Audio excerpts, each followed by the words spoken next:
Hi guys, welcome back with me again in this channel. On today's tutorial, I'm going to show you how you can add page numbers in Google Docs from a certain page. So in here, I have this documents where I want to add a page number, but I'm going to start from a certain page. For example, I want to start from the third page in here.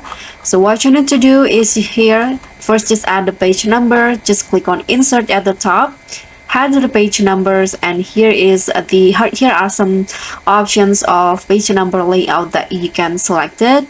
And here you can also adjust the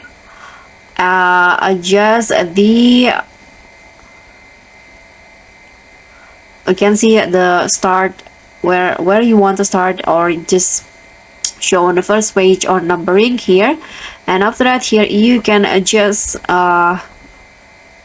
select the layout. For example, I'm going to go with the one at the top like this. Click on the page numbers that you want. You can see it will start at the first page, but if we want to start at a certain page, you can just do it manually. For example, here, go to this page, I'm going to just change it into 1, and when you do that, it will change the whole document page. So what you need to do is change it manually. So just change the next page into 2 and the third one into 3. So that's pretty much all. Thank you so much for watching. Don't forget to like, comment, and subscribe. Also click on the thanks. Bye.